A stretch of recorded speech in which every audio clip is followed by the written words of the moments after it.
Empezamos con el tema que nos toca, en el que básicamente lo que vamos a hacer es primero una introducción general para ubicar la materia que vamos a estudiar en esta asignatura, en esta parte de la asignatura al menos, en el contexto general de la psicología y de la ciencia y del conocimiento que tenemos del mundo de los humanos. Luego vamos a ver una serie de conceptos básicos, prácticamente una terminología del lenguaje técnico que se utiliza en el contexto de la psicología del aprendizaje en nuestro ámbito.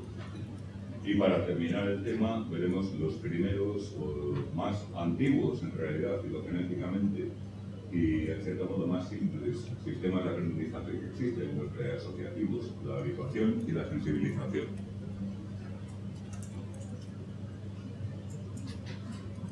¿De qué va esta asignatura?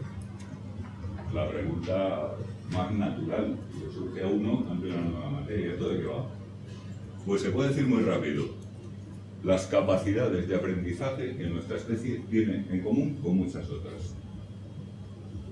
Nosotros podemos aprender miedos igual que un perro, pero no, un perro no puede aprender álgebra igual que nosotros. Bueno, pues lo que estudiamos aquí es lo que tenemos en común, que no funciona igual, por supuesto, en un perro que en un humano. Haría bueno. Pero que sin embargo es el mismo mecanismo y responde a las mismas leyes, y para intervenir en él hay que usar los mismos recursos, las circunstancias. ¿De acuerdo? Por tanto, capacidades de aprendizaje que tenemos en común con otras especies, que no son exclusivas nuestras, como el álgebra, o el aprendizaje cultural, o el solfeo, o whatever.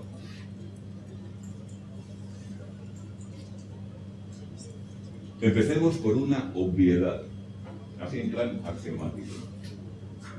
En el mundo hay biología, en el mundo hay vida, y hay organismos. Algunos de esos organismos tienen psicología y otros no. William James, de quien seguramente habréis oído hablar, uno de los grandes de la historia de la psicología, particularmente de la psicología norteamericana, vinculado a la filosofía pragmatista, en fin, muy bonito todo, pero solamente voy a citarle.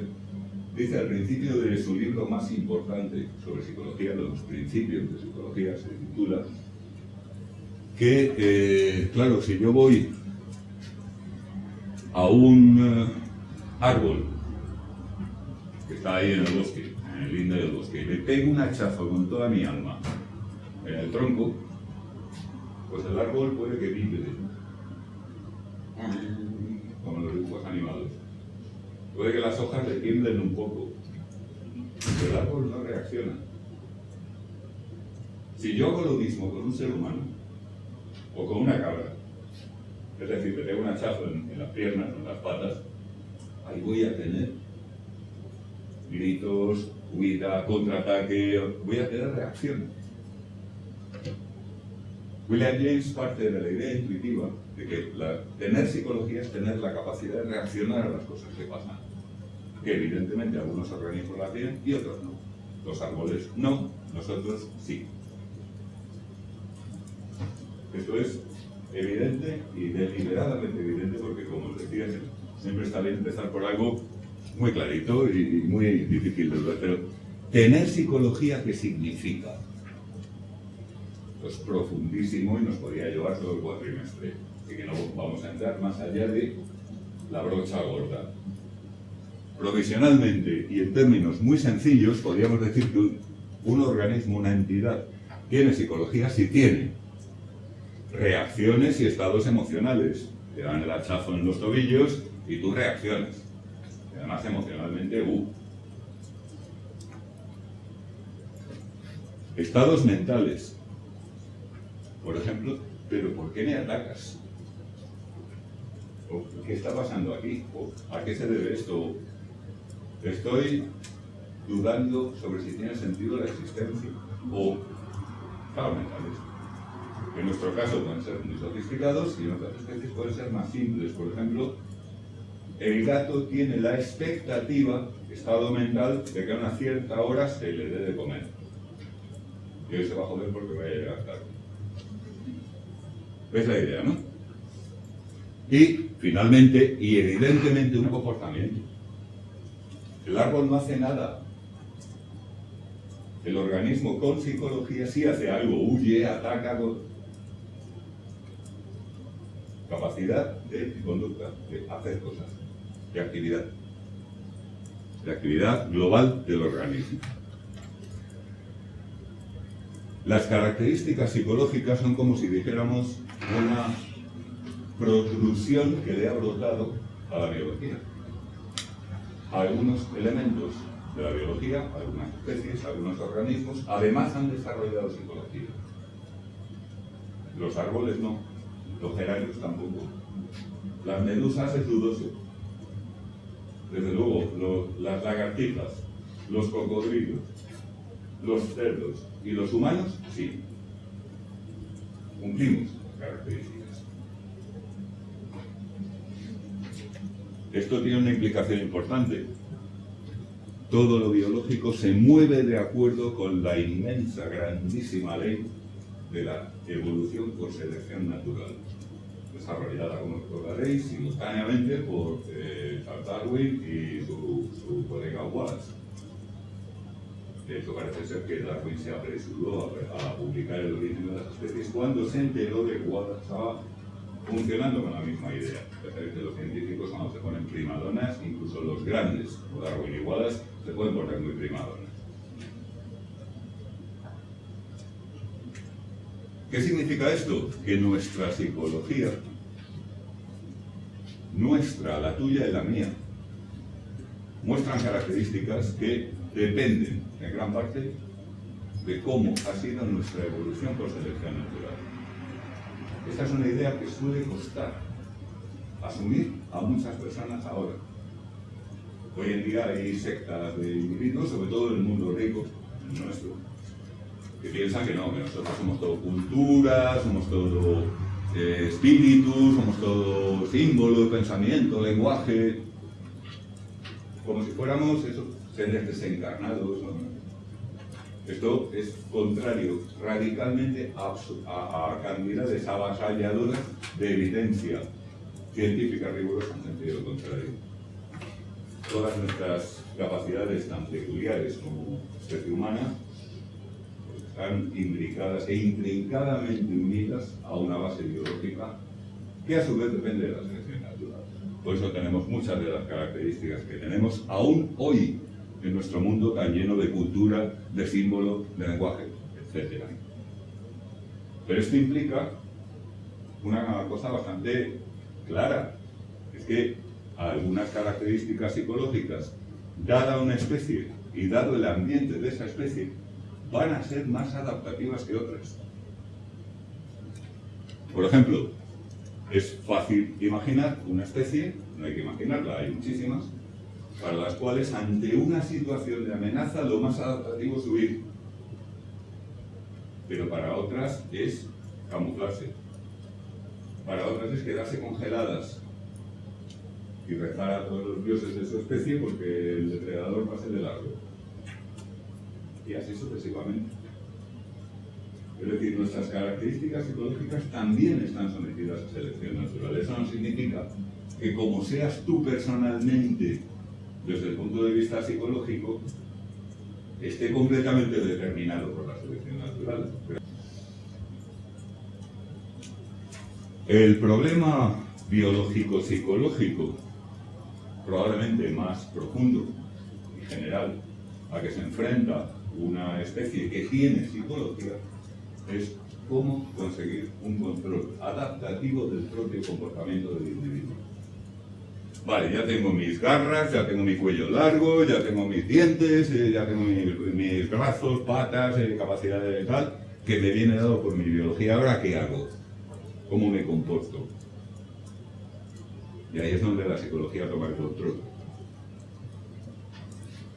¿Se ve? ¿Cómo conseguir un control adaptativo del comportamiento en términos biológicos? No significa ni más ni menos que cómo hacer que el organismo individual actúe de tal manera que haga máximas sus posibilidades de supervivencia y, sobre todo, de reproducción. creo que no sé si lo mencioné el otro día, pero si no lo menciono ahora, el libro de Richard Dawkins, El gen egoísta, del año 76, que os recomiendo fervientemente la segunda edición, que es del 80 y algo, ampliada y muy modificada. Es un libro que sobre estas cuestiones es fundamental. Y además, esto os lo digo así ahora que no nos oye nadie, es un libro que yo pienso que todo universitario debería leer. Que luego al final estará más o menos de acuerdo, pero es que ahí están bien planteadas estas cuestiones. Y lo universitario, no digamos todo psicólogo o biólogo. Ahí queda. Hay básicamente dos tipos de estrategias para controlar el comportamiento de un organismo. Estáis hinchados de verlas, por ejemplo, en documentales de la 2 o de la otra, o de estos que reflejan, bueno, circunstancias de la vida y milagros de distintas especies en distintos ambientes. Por un lado, está la programación innata. Algunos organismos nacen ya con todas las pautas de comportamiento que van a desarrollar, como si dijéramos comprimidas o preprogramadas. Y no hay mucho margen para la inventiva. Entonces, así hasta el punto de que tú ves un nido y si sabes ornitología, puedes identificar sin duda la especie que ha construido ese nido, porque todos los ejemplares de la especie lo hacen igual. El comportamiento de los insectos sociales, llamados sociales. El comportamiento, por ejemplo, de los animales en situaciones de competencia por los apareamientos, de cortejo, de apaciguamiento de un individuo jerárquicamente se ha puesto agresivo. Son conductas que los organismos no tienen que aprender. Para saber hacer la danza de cortejo propia de su especie, ni el macho ni la hembra han tenido que ir a una academia de baile. Llegado el momento les sale. Los animales no humanos saben lo que pueden comer y lo que no. Y es muy raro que se confundan, a menos que nosotros metamos por ahí movidas raras, y entonces las pobres tortugas se confundan y se pongan hasta arriba de plástico.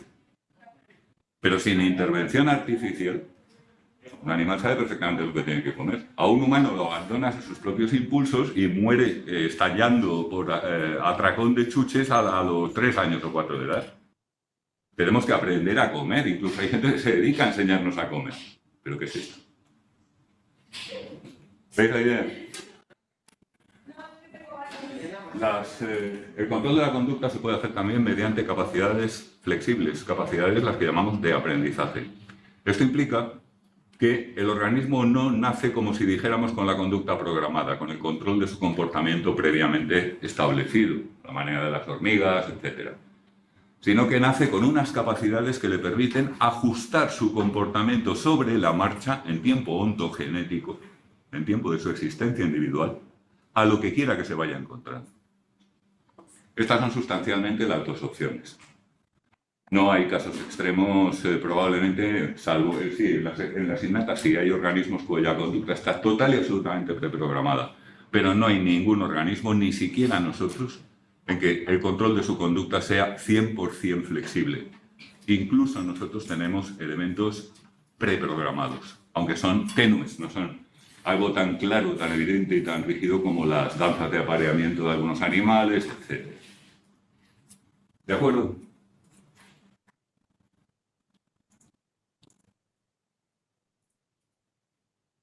¿Por qué? ¿Cuál es mejor? Depende, evidentemente, como siempre pasa con estas cosas.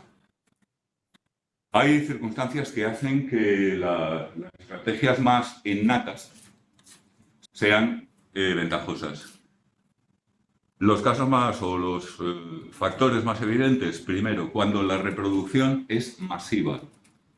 Es decir, especies en las cuales cada individuo o pareja de individuos tienen una descendencia muy grande en términos numéricos. Hay, por ejemplo, moluscos que tienen cientos de miles de descendientes, peces, etc.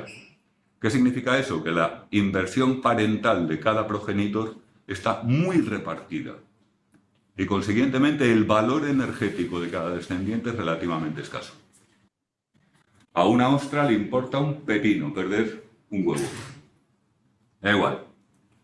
Vamos, si la ostra tuviera capacidad de... que tiene cientos de miles, por puesta. Muchas especies ni siquiera saben lo que tienen, o sea, sueltan ahí lo suyo y se van. Los peces, por ejemplo, en muchas especies de peces, en lugar de copular, frezan. Pero la hembra suelta su material y el macho suelta el suyo encima, y cada uno por su lado. Y allá se las apañen los que nazcan para prosperar. Prosperan en muy pequeño número, en muy pequeña proporción en muchos casos respecto a la apuesta inicial, pero no importa porque cada uno de ellos es poco valioso en el sentido de entenderme, biológico, energético. Es una inversión parental muy repartida. Pero otras especies hacemos lo contrario. Ponemos muchos huevos en la misma cesta. Una hembra humana en condiciones naturales, olvidados de civilización, anticoncepción, etc., pues puede tener a lo largo de su vida reproductiva del orden de como máximo unas 2 decenas de descendientes. Una gorila, un hijo cada 5 años. Y como son menos longevas, pues menos todavía. Una orangutana, menos aún. ¿Qué quiere decir esto? Que para estas hembras, hablo de las hembras porque son las depositarias fundamentales del capital reproductivo de la especie en los mamíferos, cada una de estas hembras ha invertido muchísimo en cada uno de esos descendientes, con lo cual son muy valiosos. Insisto, no estoy hablando de valiosos en sentido moral, que es otra historia. Estoy hablando de valiosos en el sentido energético. Es que de lo que yo podía usar para reproducirme, que es el fin de mi existencia, citado aquí otra vez, he puesto en este tío o en esta tía una porción enorme. Entonces, como pierda eso, es un desastre. Con lo cual son individuos mucho más valiosos. En este segundo caso, al ser más valiosos, las estrategias de aprendizaje ganan enteros. Porque así, ese valiosísimo descendiente, aunque pasen cosas raras en su ambiente, tendrá una oportunidad de adaptar su conducta, algo que no estaba previsto en su genética. Vale. En el otro caso da igual, los que se mueran que les den y los que prosperen, pues fenomenal. Yo ni me voy a enterar. Por tanto, conducta fija. Acabó. Un segundo factor, por citar 2, también más importante todavía que el anterior. ¿Hasta qué punto el ambiente es predecible? Hay especies en las cuales un individuo que nace va a nacer con prácticamente total seguridad en el mismísimo ambiente que infinidad de generaciones anteriores, sin variación significativa ni de temperatura, ni de presión, ni de pluviosidad, ni de nada. Todo va a ser siempre igual, los mismos depredadores, los mismos peligros, las mismas fuentes de alimentación. Claro, en estas condiciones una estrategia de carácter filogenético innata tiene la ventaja de que el control del comportamiento de esos organismos se va rodando a lo largo de las generaciones hasta que se optimiza. ¿De acuerdo? Por tanto, en ambientes muy estables, las estrategias más tendientes al control del comportamiento por vías más o menos innatas, este innato habría que matizarlo mucho, pero estoy hablando un poco a brocha gorda de momento, son ventajosas. ¿Qué pasa con las estrategias de aprendizaje? Bueno, pues que son particularmente ventajosas en ambientes muy cambiantes, como por ejemplo el nuestro. O como por ejemplo el de muchos otros primates cuyos hábitats están sometidos a variaciones por razones climáticas, por razones de desplazamientos de poblaciones, de presas, depredadores, etcétera, que son mucho más significativos. Ahí es más interesante que el organismo, cuando llegue al mundo, pueda ver lo que hay y ajustar su comportamiento en tiempo real, como si dijéramos. ¿De acuerdo? Pensad, bueno, el caso de nuestra especie ya es extremo a más no poder. Si cogemos a una de nuestras bisabuelas, por ejemplo, y le empezamos a contar cosas de nuestra vida actual, más de la mitad no la entiende. Que he mandado una cosa que ha sido trending topic, lo cual que no tengo internet, que, ¿entendéis? Estamos hablando de 3 generaciones o 4, que no es nada en tiempo biológico, en tiempo evolutivo. Es decir, si hubiéramos tenido que depender de cambios filogenéticos, cambios evolutivos, para adaptarnos a nuestro mundo actual, estaríamos apañados. De hecho, como no hemos tenido tiempo, estamos apañados y muchos de los problemas que tenemos actualmente los seres humanos tienen que ver con esto. Vivimos en un mundo que es muy distinto de aquel para el que hemos evolucionado, al que nos hemos adaptado. Que era un mundo de pequeños grupos, era un mundo de, nómadas, cazadores-recolectores, ver a muy poquita gente, casi todos ellos emparentados contigo, ver a otro mundo.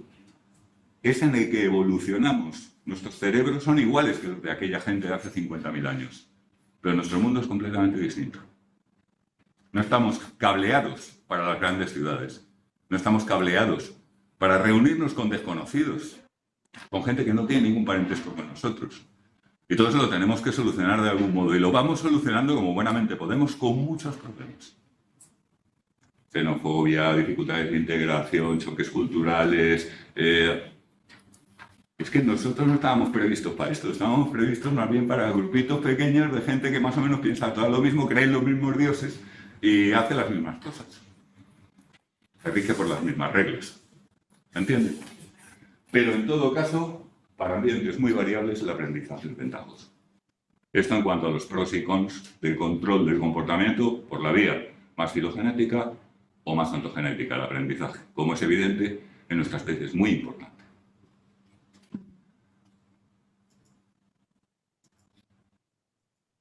Los mecanismos de aprendizaje son los siguientes, según están identificados. Esto considerado un pequeño índice. Por un lado, los preasociativos, habituación y sensibilización, que estudiaremos enseguida. Los más simples y los que más rápidamente creo podemos tratar. Segundo, el bloque de condicionamiento, que viene en dos sabores, operante o instrumental, y clásico, también llamado pavloviano o respondente. Luego está el aprendizaje por modelos, del que somos capaces nosotros y muchos otros primates y algunos otros mamíferos. Y ya. Consiste en aprender por imitación, viendo lo que hace otro. Es decir, una chica está tocando una canción con la guitarra, viene otra, se pone enfrente a ver cómo lo hace y aprende a tocar la canción viendo lo que hace la otra. ¿De acuerdo? Normalmente, en la mayoría de los mamíferos, con un gato es prácticamente imposible conseguir aprendizaje por modelos. Un gato no aprende a hacer nada viendo lo que hace otro gato. Un macaco sí, un papión también. Un chimpancé no veas. ¿De acuerdo? Aprendizaje vicario, que a veces se confunde con el anterior.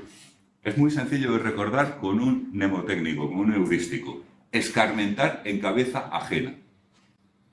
Imaginad que uno de vosotros hace una pregunta en clase. Levanta la mano. Ya están estos gilipollas dando el coñazo, levantando el besazo, interrumpiendo todo el puto día. A ver, ¿qué quieres? No, que yo no he entendido muy bien. Claro que no lo has entendido muy bien. Una calabaza no puede entender un concepto universitario. Muchos de sus compañeros van a aprender que en clase de este gilipollas mejor no se hacen preguntas.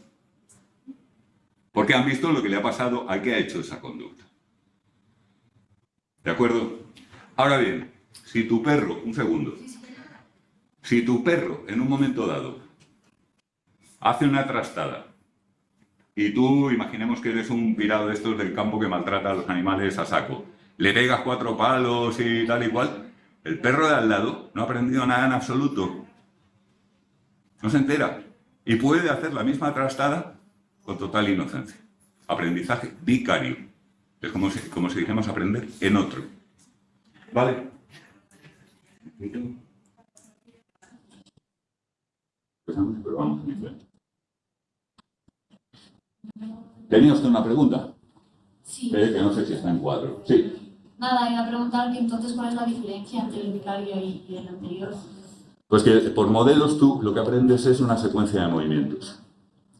En vicario lo que tú aprendes es lo que llamamos una contingencia, es decir, una relación entre algo que tú haces y lo que te pasa.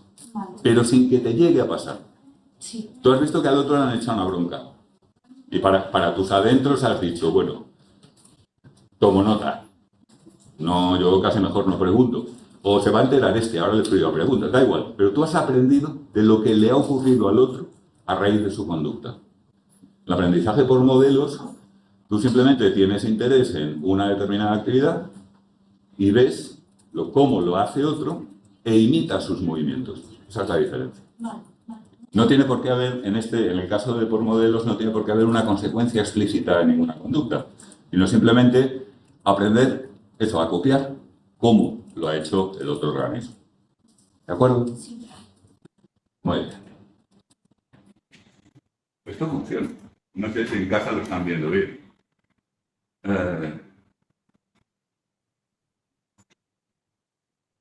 ¿Alguna pregunta más? Más tipos de aprendizaje. Aquí ya viene todo el grueso de los aprendizajes que son, digamos, típica o probablemente podríamos decir también exclusivamente humanos.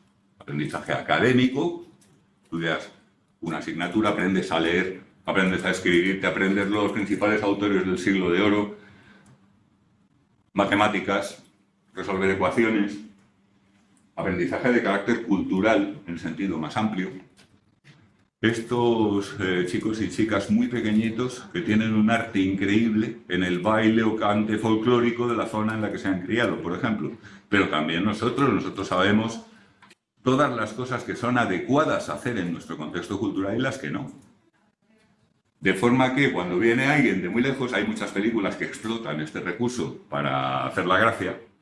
Me estoy acordando de Cocodrilo Dandy, que es un paleto australiano que va a Nueva York y va saludando a todo el mundo por la calle como hace en su pueblo. Aquí el aprendizaje se produce de una manera muy poco explícita, pero desde luego se produce. Porque si tú naces aquí en España y a los 3 días de vida te transportan a una cultura completamente distinta, inuit, pues tú vas a crecer como un inuit perfecto. En cuanto a lo que se hace, lo que no se hace, los ritos, las costumbres, las formas de arte, etcétera, etcétera, etcétera. El aprendizaje cognitivo, todo lo que tiene que ver con aprender pensamientos, lenguajes, en fin, todas estas cosas. Estas son cuestiones que estudiaréis en otras materias. Luego está muy en boga actualmente el aprendizaje automático, machine learning. Aquí hay un mundo y además es un mundo bastante estresante porque avanzan las cosas a una velocidad que cambian rapidísimamente. Naturalmente se basan en técnicas y en fundamentos matemáticos que son muy distintos de los en la mayoría de los casos, que no en todos, de los estudios que se hacen en psicología. Y su propósito suele ser más bien tecnológico. Todos habéis visto el resultado. La típica aplicación que poco a poco va aprendiendo a buscarte las cosquillas y cuáles son los vídeos que te van a gustar y cuáles son las noticias que te van a interesar y todo ese tipo de cosas. Estos son sistemas de aprendizaje automático que están en los servidores de las grandes corporaciones. Bueno, Google aquí es, si me permitís la expresión técnica, el puto amo. O sea, lo que no haga Google probablemente no lo hace nadie, porque si lo hace alguien más, pues se lo compran y ya para ellos y ya está. Pero en fin, otro mundo, como veis. Muy importante, lo que vamos a ver en esta asignatura es eso, lo que tenéis rodeado. Solamente os pongo el panorama porque estamos en un tema introductorio metiendo contexto. Vale, estudiaréis las otras formas de aprendizaje en otras materias o en otras carreras, en el caso de la columna de la derecha probablemente. O por vuestra cuenta, ¿eh? Hoy en día, aprender Machine Learning por Internet está al alcance de cualquiera. Y no lo perdáis de vista, porque la conjunción de buenas habilidades tecnológicas al día y conocimiento psicológico es una baza ganadora y lo ha sido desde hace décadas. Con distintas tecnologías, por supuesto, pero es una baza ganadora. Yo tuve un estudiante al que intenté disuadir de que estudiara inteligencia artificial, que es mi especialidad, y acabó dirigiendo el equipo de desarrollo de los interfaces de usuario de la Agencia Espacial Europea. Teletrabajando, sí, en aquella época, hace muchos años, en un chalet al borde del mar y viviendo como un señor. Es decir, se puede. Y además, laboralmente es muy interesante. Eso sí, te tienen que gustar las mates y te tienen que gustar las maquinitas. Vale, ya sé que muchos lo estáis descartando, ¿ok? ¿Alguna pregunta hasta aquí? Vale. Hemos quedado en que a brocha gorda vamos a pensar en la psicología de alguien, sus estados mentales, sus estados y reacciones emocionales y su comportamiento, por supuesto. ¿De qué depende esto? ¿De qué tipos de factores? Bueno, si quisiéramos enumerarlos todos, tendríamos que dar toda la psicología aquí, en este ratito. O sea que, por supuesto, es imposible, pero sí podemos hacer algunos grandes grupos de factores para ver un poco dónde nos situamos nosotros. Por un lado, esto depende de creencia, pensamiento, de planes, de cultura, de moral. En el extremo opuesto depende de la fisiología. Tu angustia y tu comportamiento se explica porque hay mucha presión en tu vejiga urinaria. Fisiología pura y dura, ya está. No hay que buscar historias. Hay quien dice, y yo creo que estoy bastante de acuerdo, que la vejiga es el órgano que sirve para levantarse del sofá. Pero bueno. Pero claro, tu angustia puede deberse a que tienes una creencia en la que no puedes parar de pensar obsesivamente, puede deberse a que te está pasando o a una conjunción compleja de todas estas cosas. Fijaros, para uno de nosotros, en nuestra cultura, la presión en la vejiga puede ser angustia, y hay algunas veces que ves la cola en el servicio de chicas y te da una pena, porque están ahí haciendo todos los gestos imaginables y como suele ir más lento, pues, en fin, muy duro. Pero si no fuéramos de esta cultura, pues oye, evacúas en cualquier sitio y ya está. ¿Qué pasa? Ningún problema, ¿no? ¿Se entiende? Es decir, no es simplemente la fisiología, es la fisiología más ciertos rasgos culturales. ¿Se ve, no? Sí. La etología, nuestras tendencias de conducta innatas. Esto es... Hay últimamente extrañas tribus ensoñadoras que se creen que nosotros no tenemos de esto, que somos todo cultura, y somos todo sociedad, y somos todo aprendizaje. Mira, perdona, no. Tenemos tendencias muy claras. Una de ellas, pongo solo un ejemplo porque seguramente ya lo habéis estudiado, la grupalidad. Formamos grupos con nada, pero grupos emocionales, grupos a los que nos sentimos vinculados. ¿Habéis estudiado ya los experimentos de Sheriff, de Tachfeld? Tú lanzas una moneda, si sale cara al grupo A, si sale cruz al grupo B, y la gente lo está viendo. Entonces, divides a la gente en el grupo A y el grupo B. Y al cabo de poco, les pones una tarea en la que hay distribución de recursos y se comprueba la gente favorece más a los de su propio grupo, que se ha hecho con una moneda. Hubo un año que se me ocurrió decir... estáis lentos hoy, ¿Cómo se nota que no sois los del 170? Que eso sí que... Bueno. En mala hora, ¿no? Olvidadlo, Formamos grupos con nada. Pero grupos, insisto, con vínculo emocional. Grupos en los cuales favorecemos al de dentro y tendemos a más fácilmente a la hostilidad hacia el de fuera. Eso es tan innato como los nidos de los pájaros. No hay que aprenderlo. Desde muy pequeñitos los niños ya funcionan así. Y como esta, muchísimas otras cosas. Nuestra preocupación por la reputación, que es característica de una especie social jerárquica, como nosotros. La gente se suicida por honor, por su reputación. Y esto se justifica evolutivamente con toda claridad. En un pequeño grupo prehistórico vives mejor o peor según lo que los demás piensen de ti. Pero mucho mejor o mucho peor. Entonces, el que nace sin una cierta preocupación por la reputación ante los demás, está bien fastidiado. Y quien nace con esa sensibilidad va a adaptar, va a controlar su conducta mejor. Pero es una tendencia que no hay que aprender. Hay quien dice, a mí no me importa lo que piensen los demás. Eso tiene dos interpretaciones. Mentira, podrida o trastorno neurológico severo. No hay más. Eso es mentira. Claro, el típico adolescente, a mí no me importa lo que piense la gente. Perdona, adolescente, que significa enfermo, como sabéis, literalmente. El que adolece. Y me parece una palabra suave, claro, que es un adolescente humano. Te importa más lo que piensen los demás que a nadie en este mundo. Pero claro, no tus padres, ni tus tíos, ni tus profesores, tus colegas. Y además es el típico gilipollas que se suicida porque ha tenido un lío en Instagram. Así que no me cuentes historias, niño. ¿Entendéis? Podríamos seguir poniendo ejemplos. Todas estas tendencias son, evidentemente, no es lo mismo que el baile que está preprogramado en todos sus pasos que hacen las hembras de albatros cuando se reencuentran para la siguiente estación de cría. Es mucho más, es una tendencia, no un rito.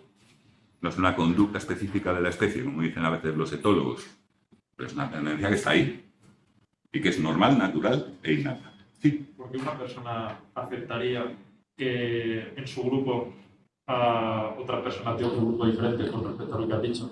¿Perdón? ¿Repite? Porque una persona puesta en un grupo aceptaría a personas de fuera de ese grupo. ¿Por qué lo haría? Por las más diversas razones. Primero, por razones de emparejamiento, es lo más típico. Es decir, los primates en general somos patrilocales o matrilocales, lo cual quiere decir que los machos se quedan en el grupo de nacimiento o las hembras se quedan en el grupo de nacimiento y el otro sexo se mueve de grupos a grupos.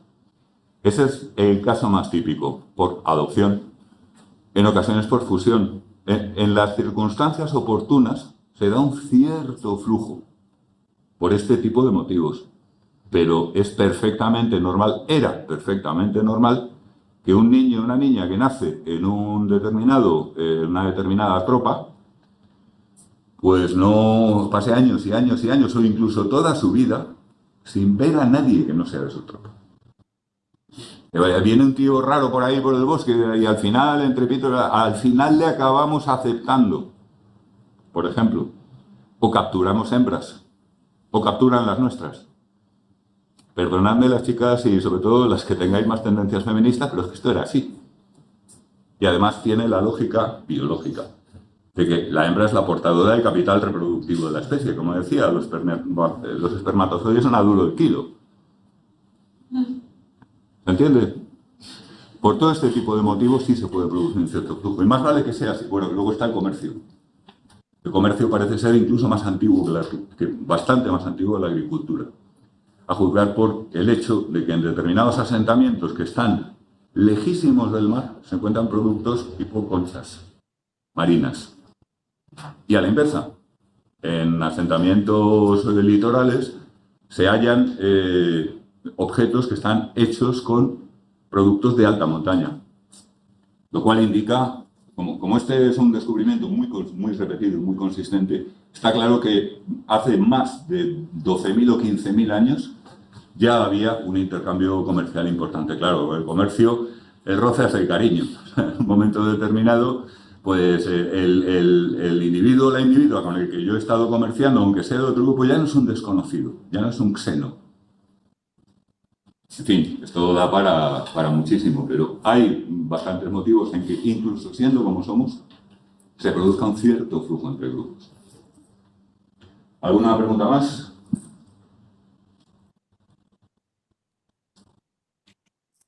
¿Los de casa os va bien? ¿Nos oís? ¿Nos ignoráis? En la hora de la merienda. Bueno, vale. Listo, aquí lo que más quiero resaltar son las interacciones entre todos estos tipos de factores.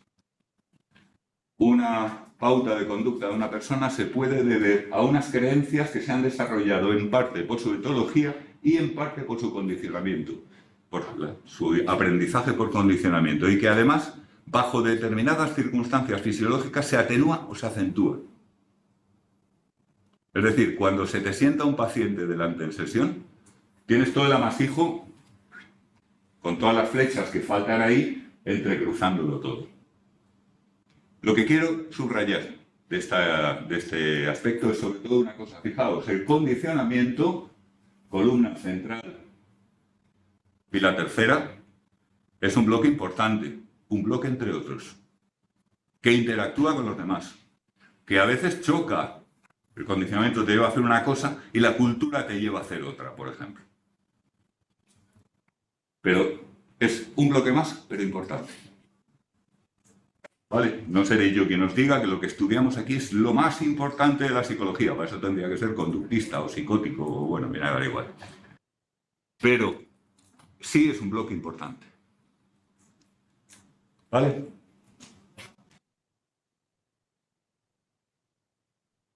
¿Qué aprendemos por condicionamiento? Vale, es muy importante, pero no del todo. ¿Y para qué sirve? ¿Qué hacemos con él? Pues, por ejemplo, por condicionamiento aprendemos hábitos y costumbres. Estas pautas de conductas repetitivas que hacemos casi sin pensar, que algunas veces decimos que son saludables, otras veces decimos que son malos hábitos, que... Bueno, pues estas cosas, el condicionamiento juega un papel muy importante, frecuentemente no el único, pero muy importante en su establecimiento y sobre todo en su asentamiento, el hecho de que se hagan duraderas, prolongadas en el tiempo. Gustos y preferencias. Tú estás en un bar y de repente ponen una canción y ¡buah! Subidón, te encanta. Y la persona que está contigo a punto de vomitar. Es de la misma cultura. Posiblemente, incluso generacionalmente, estéis próximos. Expuestos a... ¿Qué pasa ahí? Bueno, pues que la historia de cada uno tiene diferencias suficientes para que los gustos de una persona hayan ido en una dirección y los de otra en otro. Si, por ejemplo, lo que están poniendo es reggaetón, probablemente tienes un defecto fisiológico en el cerebro, si te gusta. Pero, que me perdonen los que les guste, pero lo siento. Yo es que también tengo una cultura y tengo mis condicionamientos, ¿qué le vamos a hacer? Pero, ¿me entendéis, no? Es decir, hay veces que te preguntas, ¿por qué me gustará esto tanto? Ajá. Hay veces que crees que te debería gustar algo, pero no te gusta. Jeje. Y así sucesivamente.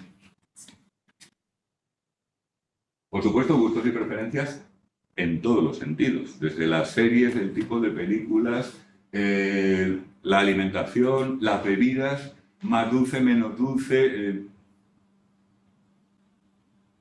A mí me han preguntado 1000 veces, ¿cómo es posible que no te guste el chocolate? No sé. Perdón, lo siento.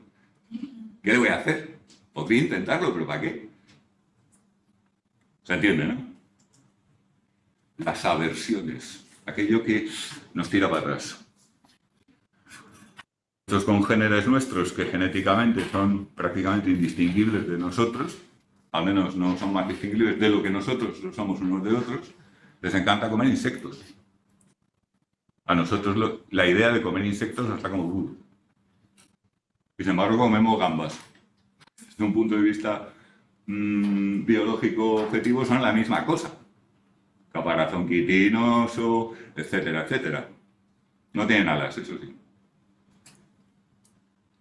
Algunos insectos tampoco. ¿Lo veis, no? Miedos y terrores. Las cosas que tememos, muchas veces las tememos por condicionamiento. La buena noticia es que cuando el temor es problemático, desadaptativo, lo que se suele llamar fobias, ya ves que una fobia tiene dos patas. Una, un terror desproporcionado a un cierto tipo de objeto. Y dos, conductas de evitación disfuncionales. Es decir, que ese temor te lleva a hacer cosas que son malas para ti mismo, para tu vida.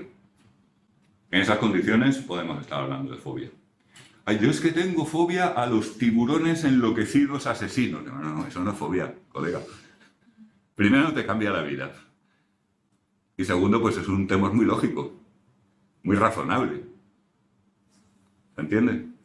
Ahora, hay personas que temen a objetos que son completamente inocuos. Hay personas que no viajan a determinados lugares para evitar las moscas. Conducta de evitación, terror desproporcionado, fobia. ¿Lo veis, no? Esto se aprende por condicionamiento y, como os decía, la buena noticia es que también se soluciona vía condicionamiento. Fundamentalmente. Sí. Yo, por ejemplo, en el caso particular...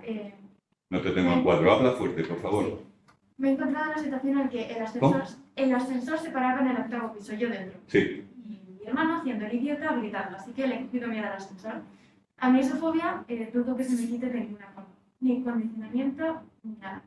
Entiendo que la situación ha hecho que yo ahora pues tenga ese miedo, pero ¿cómo se quitaría eso? Por ejemplo, Pues mira, con técnicas que estudiaréis y que se basan fundamentalmente en el condicionamiento. Las principales son las técnicas de exposición con prevención de respuesta. Sí, en fin, ya os contaré un poquito en algún momento, pero claro, no. Si te cuento ahora mismo cómo se hace una de estas técnicas, pues nos llevaría a lo que nos queda de clase. Tiene su... Y además hay que conocer mucho de esta asignatura y un poco de otras. Pero vamos, las técnicas típicas, además tal y como tú lo has descrito, la hipótesis de origen es muy clara, parece que el episodio es decisivo y desencadenante, que a veces la gente se equivoca, ¿eh? A veces la gente te dice, yo tengo miedo a esto porque tal, y luego haces el análisis y descubres que no. O sea, que es lo primero, es lo que se le ha ocurrido para explicar por qué tiene ese miedo. Pero la gente normalmente no es buena psicóloga de sí misma. En tu caso a mí me suena muy verosímil, lo que nos acabas de contar. Es un caso muy de libro. Y la buena noticia es que es fácil. Así que no te preocupes. Dentro de nada estás jugando con el ascensor a la Fórmula 1. ¿Alguna duda más? Vale. Bueno, los de casa espero que no news, good news. Pautas de ansiedad y calma. ¿Qué es lo que nos produce ansiedad? Está emparentado con lo anterior, claro. ¿Qué es lo que nos desasosiega? ¿O qué es lo que nos relaja? Vuelvo a otro ejemplo de música. La misma música que a una persona le relaja, a otra persona le puede, como se suele decir, rayar. Estoy pensando en música repetitiva, electrónica de sintetizador, por ejemplo. Hay algunas personas que la consideran como una especie de masaje para el cerebro. ¡Uy, qué bien me quedo! Y hay otras personas que el tiqui, tiqui, tiqui, tiqui, tiqui, tiqui, les agobia. Todas estas cosas, claro, la música es una cosa. Situaciones sociales. Estar con tal o cual persona o con tal o cual grupo. A unos les calma, a otros les ansía. En fin, solo estamos poniendo ejemplos, insisto. Trastornos y desórdenes. Hemos puesto el ejemplo de las fobias, hay muchos más. Gran parte de los problemas psicológicos tienen un importante componente de condicionamiento. Hemos aprendido ese tipo de cosas, comportamientos que muchas veces son disfuncionales para nosotros.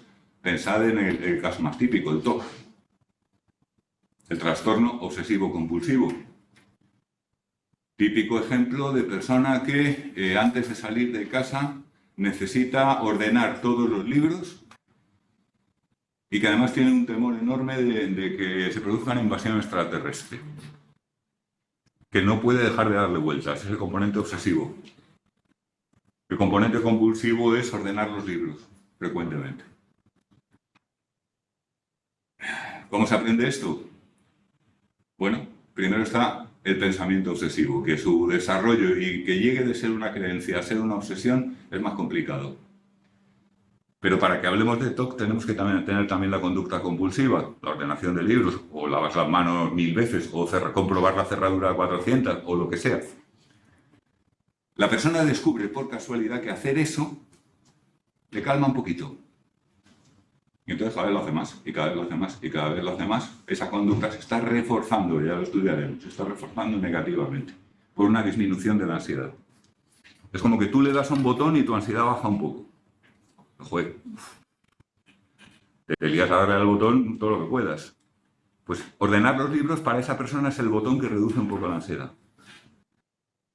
¿Por qué? ¿Qué tiene que ver el orden de los libros con la invasión extraterrestre? Nada. Pero es que esta es una de las claves de esta asignatura. El organismo que se condiciona es como si dijéramos nuestro animal interior. Está más desarrollado en los apuntes, creo que eso con suficiente claridad. Si hubiera dudas, las vemos.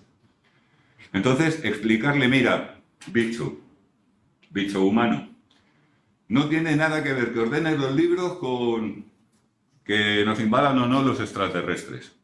Y el bicho interior, si pudiera hablar, que no puede, te diría, así una mierda, tío. Yo ordeno los libros y me quedo más tranquilo, no me cuentes tu vida. Que sigo ordenando los libros. Pero claro, tú llevas puesto también el humano intelectual. Te dice, joder, pero ¿qué gilipollas? Y entonces nos encontramos a nosotros mismos diciendo, pero ¿cómo puedo ser tan gilip ¿Cómo es posible que me asuste? ¿Cómo es posible que me guste? ¿Cómo es posible que rechace? ¿Cómo puedo ser tan tonto de hacer? No es cuestión de ser tonto, ni gilipollas, ni nada. Es que en nuestro interior conviven sistemas como los que veíamos antes. Y a veces el condicionamiento está empujando para un lado y tu intelecto cognitivo está empujando para otro. Y lo que no puedes hacer es solucionar un problema que está en un sitio atacando al otro. ¿Sabéis qué es lo típico que le dice la gente a un depresivo? Pero si lo tienes todo para ser feliz. Eso es de hostia. Perdonad que lo diga así, pero es que es de hostia. Porque claro, el pobre depresivo me muy bien, estoy hecho mierda. Vale. Pero es que además me acabas de descubrir que lo tengo todo para ser feliz y que por tanto soy gilipollas. Muchas gracias. ¿Se entiende? Sí. La depresión no es un problema de intelecto, no solo. Tiene una raíz muy importante en el ámbito, digamos, de nuestros mecanismos animales, de condicionamiento. Hay mucha discusión sobre cuánto pinta aquí la fisiología. Todo lo que se está discutiendo actualmente sobre si los inhibidores de recaptación de serotonina, los Prozac y demás antidepresivos supuestamente de diseño, sí, efectivamente hacen algo, no hacen nada, funcionan muy idiosincrásicamente, se sobrediagnostican. Es muy complejo. Pero desde luego no es cuestión de... porque es que por otra parte, la gente también dice otra cosa muy tonta. Imaginaos, una chica. Joder, me ha dejado mi novio. Me han echado el trabajo. He suspendido todas este cuatrimestre y me acabo de enterar de que las vacaciones de verano no va a ser posible. Estoy deprimidísima. No, hija mía, no estás deprimida. Estás jodida. Y si no te sintieras triste, desolada, hundida en la miseria, entonces es cuando tendríamos que preocuparnos por tu salud mental. Que tienes una reacción normal a la vida que es muy perra. Y que a veces te hace faenas en cadena. Caso típico de depresión, me estoy acordando de una paciente que tuvimos. Bueno, una mujer de como, no sé, 40 y algo años, 40 y pocos años, una belleza, casada con un individuo que la adoraba y al que ella adoraba, con unos hijos guapísimos, listísimos, y que también los quería. O sea, la familia esta que da asco, vamos, perfecta. Buena posición económica, muy buena posición social. Tanto ella como su marido con carreras profesionales fulgurantes, satisfactorias, de alta cualificación, y con una depresión de caballo. Y además, claro, muchas veces la persona que sufre este problema te lo dice en sesión. Mira, yo además es que me siento mal por sentirme mal. Porque pues que soy gilipollas, porque yo tendría que estar bien. Es decir, a veces el gilipollas que te dice lo tienes todo para ser feliz, puede ser tú mismo. Pero que no, que es que tienes un problema. Que es como si alguien me dijera, no, mira, ¿cómo es posible que yo tenga el COVID? ¿Cómo bien? Estoy sana, soy joven, soy fuerte. ¿Te ha tocado? ¿Entiendes? Pues aquí estamos un poco en las mismas. Pero muchos problemas psicológicos, trastornos de ansiedad, que es de lo que más se nos consulta, desregulación emocional, tienen un componente, a veces el principal, en que se han aprendido por condicionamiento. Claro, luego la gente, el humano de arriba de la azotea, se monta su película. Claro, a mí lo que me pasa es que tal y que cual y que no sé qué, y tiene que ser una película que tenga un guión de película y que por tanto sea coherente y todo ese tipo de cosas. ¿Veis a lo que me refiero? Pero es que este funcionamiento no es muchas veces muy coherente. Digo usted. Que no entiendo cómo, no he entendido cómo la ansiedad y la depresión se aprenden por condicionamiento. Bueno, también es un proceso un poquito largo. Daréis psicopatología, no sé si en segundo o en tercero me parece, y ahí os lo contarán largo y entendido, pero una gran parte de los mecanismos que llevan a alguien a una situación de depresión como para buscar ayuda profesional, una gran parte del problema tiene que ver con el condicionamiento. determinados, por ejemplo, pensamientos producen ligeras mejorías o reducciones transitorias sin ser por sí mismos saludables. Un poco como cuando te colocas en una mala postura porque a corto plazo te resulta confortable, pero en realidad te estás machacando la columna, por entendernos. Estáis hoy con la artillería pesada, ¿eh? Sería muy largo contestarte a esto de una manera cumplida, pero lo podemos sacar en tutorías, en foros o donde queráis. Ahí no tenemos límite de tiempo. Vale. ¿Algo más? All right. Bueno, pues este es el tipo de cosas que se aprenden por condicionamiento. Por supuesto, esto lo trabajamos muchísimo los psicólogos. Pongo ejemplos de clínica porque es lo más común, pero mutatis mutandis lo mismo valdría para otros contextos profesionales, desde recursos humanos hasta experiencia de usuario, pasando por psicología del consumidor. Estrategias de autorregulación y afrontamiento.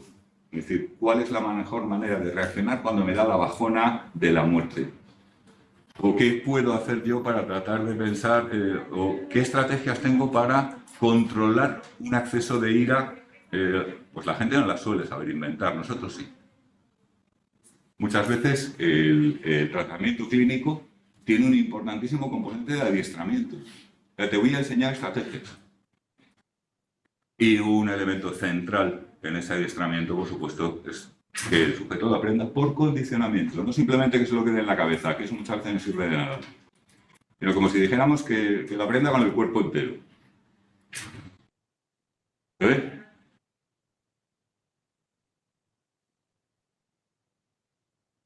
Pautas de interacción.